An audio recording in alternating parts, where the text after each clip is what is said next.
श्री राधे राधे। भक्तों, प्रभु का प्रेम और प्रभु ये दोनों ही दुर्लभ हैं।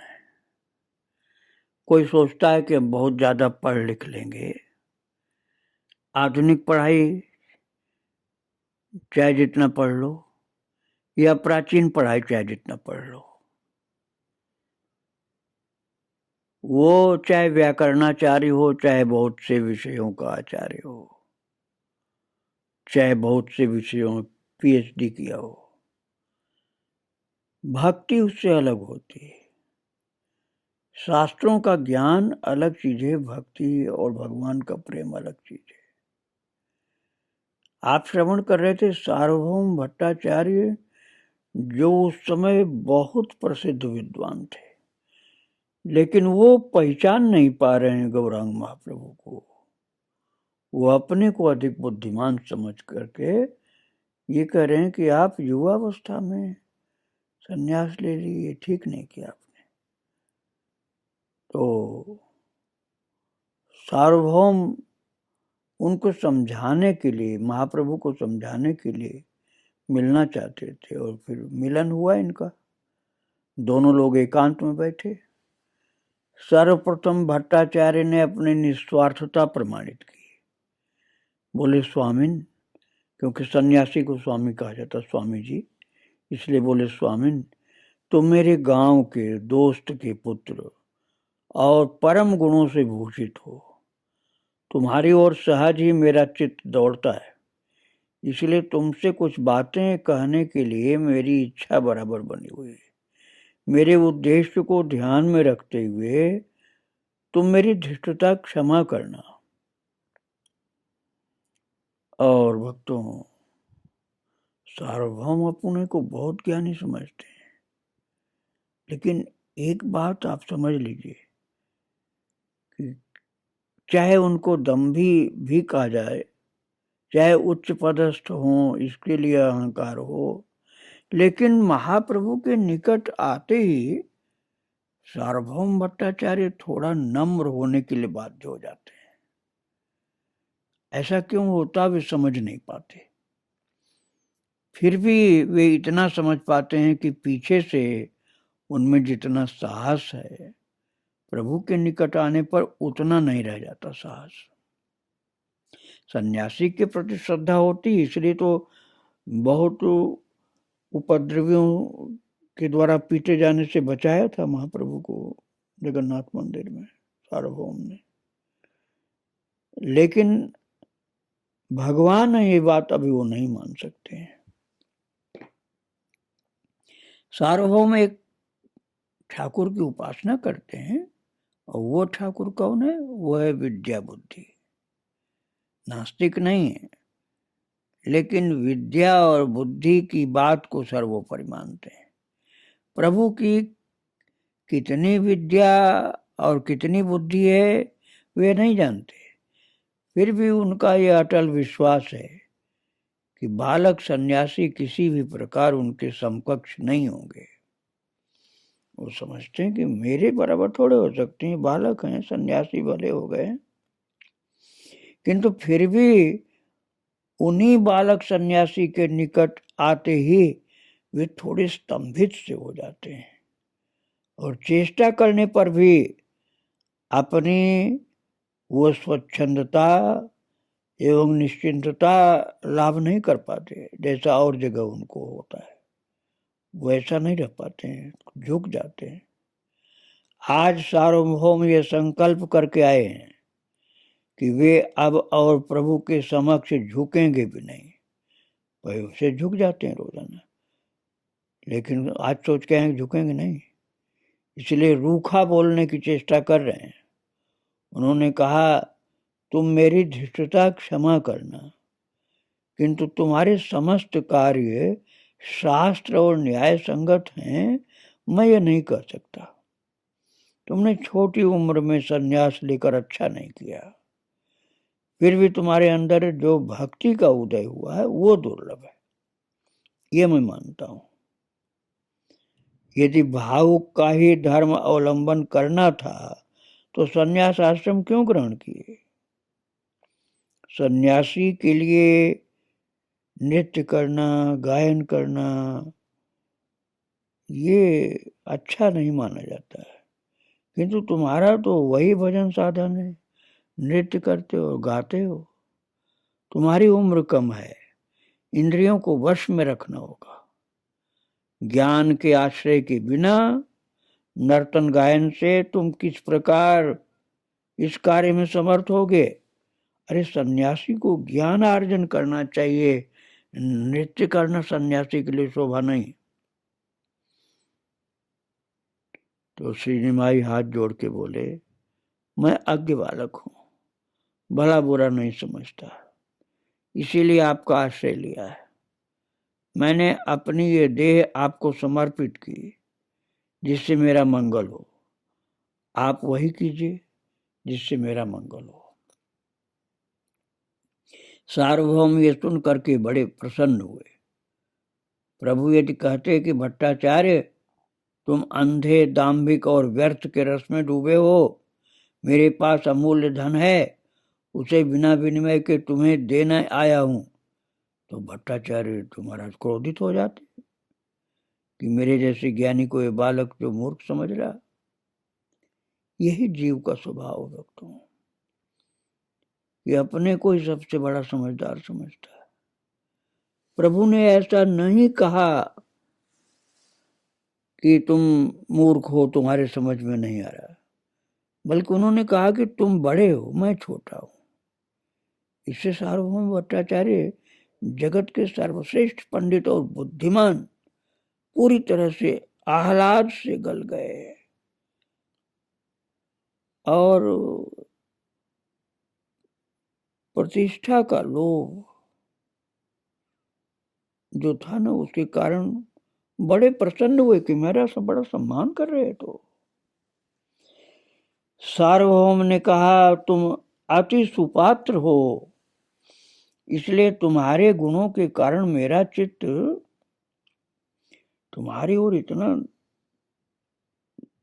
दौड़ता है कि मैं तुम्हारे लिए कुछ ज्ञान का साधन करूं। तुमने जो सन्यासी का धर्म अपनाया है, ये भावुक के धर्म की अपेक्षा बहुत श्रेष्ठ है। भक्ति को नहीं मानते थे महाराज सार्वभौम, वो ज्ञान को ही बहुत श्रेष्ठ मानते थे, और वो ज्ञान शास्त्रों का था उनको। सार्वभौम ने कहा था, मैं तुम्हें ज्ञान मार्ग में प्रवेश कराऊंगा। सन्यासी का प्रधान धर्म है वेद श्रवण,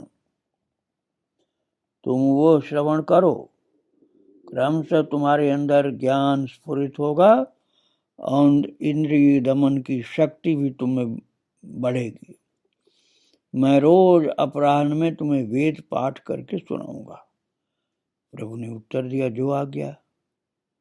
मैं रोज आपके निकट वेद श्रवण करूंगा। अगले दिन मंदिर में प्रभु और सार्वभौम का साक्षात्कार हुआ। वहां से दोनों महाराज सार्वभौम के घर आए, एकांत में अलग अलग आसनों पर बैठे। सार्वभौम वेद पढ़ने लगे और प्रभु सुनने लगे। सार्वभौम की मनोकामना सिद्ध हुई। उन्होंने उनका जो स्थान है वो प्राप्त किया। उन्होंने सोचा कि अब मैं गुरु के पद पर हूं और सन्यासी मेरा सेवक है, इसलिए निश्चिंत हुए कि मेरी अपनी पदवी बनी हुई। किंतु इस आसन का त्याग किए बिना उनका मंगल नहीं है। उन्हें प्रकृति का भाव अर्थात ग्रहण करने की शक्ति प्राप्त करनी होगी, तभी प्रेम और भक्ति का बीज मिलेगा। सार्वभौम वेद पाठ और उसकी व्याख्या करने लगे। प्रभु मनोयोग से एकाग्र चित्त और निर्वाक होकर श्रवण करने लगे। हाँ या ना कुछ भी नहीं बोले। इतना ही नहीं, वेद श्रवण से उनके मन में क्या भाव आ रहे हैं इसका चिन्ह मात्र भी चेहरे पर प्रकट नहीं होने दिया, किंतु उनके मन के अंदर क्या चल रहा है, इस समय प्रभु का भक्त भाव है। कृष्ण नाम सुनने से वे प्रेम में मूर्छित हो जाते हैं। यही है उनके हृदय की अवस्था। कृष्ण कथा के अतिरिक्त उनके मुख पर कुछ अन्य नहीं आता। कानों से वे अन्य कथा श्रवण नहीं करते और उनके हृदय में भी अन्य कथा के लिए स्थान नहीं है। किंतु सार्वभौम उनको वेद व्याख्या करके सुना रहे हैं। कह रहे हैं ये सब माया है, जगत माया है, भगवान कोई पृथक वस्तु नहीं है, तुम ही भगवान हो। इससे भगवान नहीं रहे, श्री कृष्ण और वृंदावन नहीं रहे, गोपियां नहीं रही, भगवत भक्ति चली गई, यहां तक कि बचा ही क्या, तो कि आप नास्तिकता मान सकते हैं। ऐसा ज्ञान था उस समय उनका, नास्तिकता वाला। इसलिए उनका प्रत्येक अक्षर प्रभु के हृदय में विषाक्त बाण की तरह चुभ रहा था। इससे प्रभु इतने विकल हो रहे हैं कि उनके प्राण ही निकल जाएंगे। किंतु वे अति शक्तिधर हैं, सब कुछ सहकर नीरव होकर बैठे हैं। सार्वभौम के निकट वेद सुनेंगे तो सुन रहे हैं। शाम हुई, पुस्तक की डोर बंधी, प्रभु निवास पर आए। हृदय को शीतल करने के लिए मंदिर में आरती दर्शन करने के लिए चले गए, क्योंकि जो वेद उन्होंने सुना था महाराज, उसमें भक्ति की कोई बात नहीं थी। सार्वभौम विद्वान थे, मैंने पहले बताया आपको, लेकिन भक्त नहीं थे।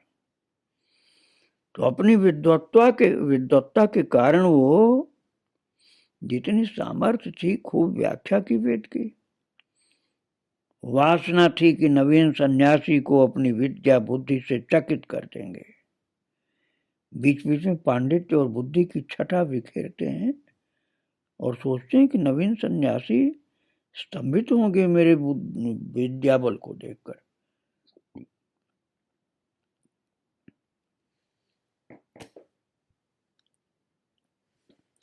किंतु ऐसा न होने से सार्वभौम मानसिक क्लेश पाते हैं।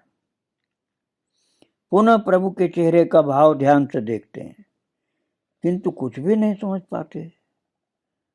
तब सोचते हैं कि नवीन सन्यासी को कुछ भ्रम संशय है, 1-2 दिन लगेंगे इसे दूर होने में, भ्रम को दूर होने में, तब बात करेंगे।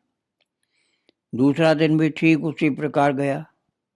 सार्वभौम ने भी दुखी होकर पाठ बंद कर दिया। इस प्रकार 7 दिन निकल गए, सार्वभौम का धैर्य जाता रहा। वे सोचते हैं अजीब समस्या, मैंने इतना परिश्रम करके कभी किसी के निकट वेद व्याख्या नहीं की, किंतु फल क्या रहा? सन्यासी ने तो एक बार मेरा उपकार ही नहीं माना। अच्छा, ऐसा नहीं किया, कोई बात नहीं, एक बार अच्छा या बुरा कुछ भी नहीं कहा। इसका क्या अर्थ है? ये पागल है क्या? मेरी बात को सुनकर समझता ही नहीं, मूर्ख है क्या? क्या सच में ही मूर्ख है? जो मैं बता रहा हूं समझ में इसके नहीं आता है, या इनको मेरी व्याख्या अच्छी नहीं लग रही? ये भी कैसे कहूं, ये तो इतने विनयी लज्जालु हैं, नम्र हैं, ऐसा भी नहीं लगता कि इनमें दंभ और अभिमान का लेश मात्र भी है। जो भी हो, कल असलियत जाननी होगी। सार्वभौम ने सोचा कि क्या असलियत इनकी कल जाननी होगी। इनके समझ में नहीं आता या सुनते नहीं हैं, पागल हैं या मूर्ख हैं। जाने बिना और व्याख्या नहीं करूंगा, पहले पूछूंगा समझ में कुछ आ रहा है कि नहीं तुम्हारे। इस ओर प्रभु भी सार्वभौम के विषाक्त बाण रूपी व्याख्या से जर्जर हो रहे हैं। वे शक्तिधर हैं, इसलिए सह रहे हैं, और नहीं तो महाराज कोई भक्त नहीं सहन कर सकता था नास्तिकता की बातें। 8वें दिन सार्वभौम पुस्तक खोल कर कहते हैं, स्वामिन, इस 7 दिन परिश्रम करके वेद पाठ किया, किंतु तुम हाँ या ना कुछ भी नहीं बोलते हो। तब महाप्रभु बोले, आपकी आज्ञा वेद श्रवण करने की थी, तो मैं वही आपकी आज्ञा का पालन कर रहा हूँ, वेद श्रवण कर रहा हूँ। सार्वभौम ने कहा, बहुत अच्छा, किंतु मैं केवल पाठ ही नहीं कर रहा, व्याख्या भी कर रहा हूँ। व्याख्या तुम्हारे लिए कर रहा हूँ, किंतु तुम चुपचाप सुनते रहते हो, इस संबंध में कुछ भी नहीं बोलते। तो महाप्रभु, गौरांग महाप्रभु बोले, मैं अज्ञानी, अध्ययन नहीं किया, आप भुवन विजयी पंडित हैं, आपकी व्याख्या समझ नहीं पा रहा। ऐसा बोले महाप्रभु। तो सार्वभौम बोले, समझ नहीं पा रहे तो मैं व्याख्या क्यों कर रहा हूं? तुम समझ सको इसीलिए तो मैं व्याख्या करता हूं और तुम चुप चुप बैठे रहते हो। समझ रहे हो या नहीं मैं कैसे जानूंगा? जो नहीं समझता वो पूछता है, तुम्हारा ये कैसा भाव है? कह रहे हो कि समझ नहीं पाता, फिर पूछते क्यों नहीं हो? तो महाप्रभु बोले, वेद के सूत्र स्पष्ट हैं, उन्हें समझ रहा हूं, किंतु आप जो व्याख्या कर रहे हैं वो नहीं समझ पा रहा हूं। प्रभु की बात एकदम से सार्वभौम की समझ में नहीं आई। वो सोचने लगे कि सूत्र तो कठिन है, समझा रहा हूं सरल, और कह रहे हैं सूत्र समझ में आ रहा, व्याख्या नहीं समझ में आ रही। तो प्रभु की बात सार्वभौम के समझ में नहीं आई। कारण ये कि प्रभु ने जो कहा वैसी बात सुनने का उनको अभ्यास नहीं था कि आपकी व्याख्या समझ में नहीं आ रही। और 24 वर्षीय एक बालक सन्यासी से ये सुनने को मिलेगा, ये तो उन्होंने सपने में भी नहीं सोचा था। बालक सन्यासी की बात का तात्पर्य यही है कि पंडित प्रवर सार्वभौम गलत व्याख्या कर रहे हैं। सार्वभौम उग्र भाव से बोले, क्या कहा? वेद के सूत्र अच्छी तरह समझ सकते हो, किंतु मेरी व्याख्या नहीं समझ पा रहे, अर्थात मैं गलत व्याख्या कर रहा हूं और वो तुम्हारे मनोमत नहीं है। प्रभु ने उत्तर दिया, शास्त्रों में देखता हूं कि किसी उद्देश्य की पूर्ति के निमित्त भगवान की आज्ञा से शंकराचार्य ने वेद का असल अर्थ आच्छादित करके मनगढ़ंत अर्थ किया है। वेद के सूत्रों और उनकी व्याख्या पढ़ने मात्र से पता चलता है कि शंकराचार्य की व्याख्या मन कल्पित है। सूत्रों का एक प्रकार का अर्थ है, जबकि शंकराचार्य ने उनका अपनी कल्पना के बल पर अन्य प्रकार का अर्थ किया है। आपकी व्याख्या शंकराचार्य की उसी व्याख्या की अनुयायी है। ये व्याख्या सुन करके मेरा अंतर अत्यंत बेचैन हो रहा है, किंतु आपने वेद श्रवण करने की आज्ञा दी थी, इसलिए आपकी आज्ञा अनुसार श्रवण कर रहा हूं। भक्तों, अब सार्वभौम समझ गए कि प्रभु उनकी व्याख्या में दोष निकाल रहे हैं, उनके अर्थ को कल्पित कर रहे हैं। वे पुरी में टोल स्थापित कर वेद पढ़ाते हैं, जैसे काशी में प्रकाशानंद सरस्वती की वेद की पाठशाला है, वैसी ही श्री क्षेत्र में अर्थात जगन्नाथपुरी में सार्वभौम भट्टाचार्य की पाठशाला है। बहुत से विद्यार्थी विद्वान अब काशी नहीं जा करके जगन्नाथपुरी में वेद पढ़ते हैं सार्वभौम भट्टाचार्य से। यहाँ तक कि बहुत से दंडी सार्वभौम के टोल में वेद पढ़ा करते हैं।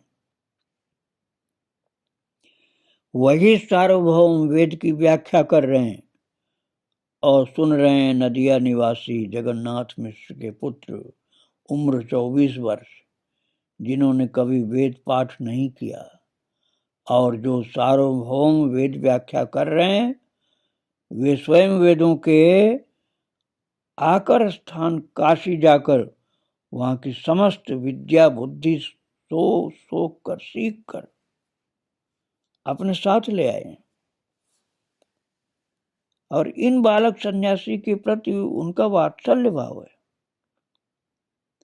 अपने 1000 कार्यों के रहते हुए भी विशेष परिश्रम करके उन्हें वेद व्याख्या करके सुना रहे हैं।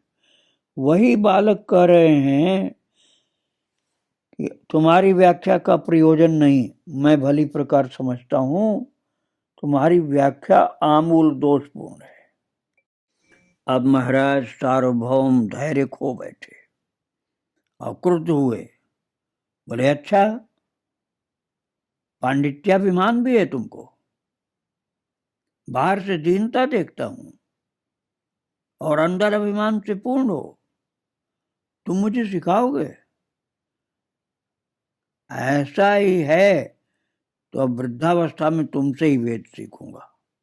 तुम व्याख्या करो, मैं श्रवण करूंगा, देखूं तुमने किससे किस प्रकार की व्याख्या सीखी है। और सार्वभौम तो विद्याभिमानी थे। उनको जीवन में पहली बार ऐसा झटका लगा कि मेरी व्याख्या गलत है। तो महाप्रभु बोले, शंकराचार्य की इच्छा मायावाद स्थापित करने की है, वो किसी न किसी प्रकार करनी होगी, किंतु वेद इसके विरोधी है। वेद विरुद्ध होने से उनके मत को कोई ग्रहण नहीं करेगा और इसीलिए उन्होंने वेद सूत्रों का स्पष्ट अर्थ त्याग कर मन कल्पित अर्थ कर दिया। इसलिए सूत्र समझना जितना आसान है, उनका भाष्य समझना उसकी अपेक्षा कठिन है। वेद कहते हैं भगवान सच्चिदानंद घन विग्रह हैं, सच्चिदानंद विग्रह हैं भगवान, और उनसे प्रीत करना जीव का पंचम पुरुषार्थ है। ऐसा कर करके प्रभु ने वेद सूत्रों की आवृत्ति की और उनका सरल अर्थ करने लगे। शुरू में तो भट्टाचार्य ने सोचा कि वे डांट टपट करके उन्हें निरस्त कर दें, इसके लिए तैयार भी हुए, किंतु वे स्वयं विद्वान व्यक्ति थे। प्रथम बार प्रभु के मुख से नूतन व्याख्या सुनी और सुनकर कुछ आकृष्ट हुए। तब उन्होंने प्रभु को फटकारने के बजाय व्याख्या करने का अवसर दिया। इससे वे और भी उलझन में पड़ गए, क्योंकि अब प्रभु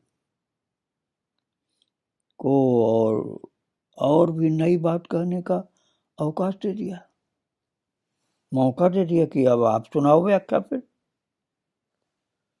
अब वो और भी आकृष्ट हुए और सुनने लगे। प्रभु की व्याख्या सुनते ही समझ गए कि सन्यासी निर्बोध नहीं है। मैं मूर्ख समझ रहा था, ये गलती मेरी है, ये मूर्ख नहीं है। और कुछ ही देर में समझ गए कि सन्यासी पंडित भी है, विद्वान है। थोड़ी देर बाद ये भी समझ गए कि सन्यासी न केवल पंडित और सुबोध है, बल्कि एक उच्च श्रेणी के पंडित हैं। अब गौरांग महाप्रभु के प्रति सार्वभौम की श्रद्धा क्रमशः बढ़ने लगी। जब सार्वभौम को लगा कि सन्यासी उनकी अवज्ञा के पात्र तो हैं ही नहीं, वरन उनके समकक्ष हैं, उन्होंने समझा तो मेरे बराबर लगता है। तब वे कुछ परेशान और कुछ डरे भी कि ये तो कोई महाविद्वान लगता है। सोचते हैं कि अपने गुरु आसन को बनाए रखने के लिए उन्हें युद्ध करना होगा, इसलिए और चुप रहना उचित नहीं। तब भट्टाचार्य ने उत्तर आरंभ किया और महाराज तर्क में विजय प्राप्त करने के लिए न्यायिक गण के जितने भी उचित और अनुचित उपाय हैं, भट्टाचार्य ने उन सभी का अवलंबन किया और इस प्रकार गौरांग देव अखिल प्रमाण द्वारा तात्पर्य, लक्षण, गौड़ी, मुख्या आदि नामक शब्द की शक्तियों द्वारा अपना मत व्यक्त करने लगे। और फिर सार्वभौम ने निरस्त बुद्धि होकर वितंडा, छल और निग्रह आदि द्वारा पुनः पूर्व पक्ष प्रस्तुत किया और स्वभाव सिद्ध महाप्रभु ने शीघ्र ही उस पूर्व पक्ष को निरस्त कर दिया। जब भट्टाचार्य के जीवन की बाजी लग गई महाराज, अब तो वे गए, उनका सर्वनाश उपस्थित है ऐसा उनको लगा। उनके संपूर्ण जीवन की साधना का अब धन, गुरु का आसन, उनके अर्थ की चरम सीमा, उनको लगा सब जाने वाला मेरा तो, किंतु क्या करें, फिर से अन्याय छल कर कदम कदम पर अपदस्थ होने लगे। अब इस शास्त्रार्थ की चर्चा में कल आपको सुनाऊंगा, जिसके द्वारा सार्वभौम भगवान के भक्त बन जाते हैं। वो प्रसंग आप कल श्रवण करेंगे। आज महाप्रभु को और उनके भक्तों को प्रणाम करके यहीं विराम कर रहा हूँ। श्री राधे राधे, जय जय श्री राधे श्याम, जय जय श्री सीताराम। गौरांग महाप्रभु की जय।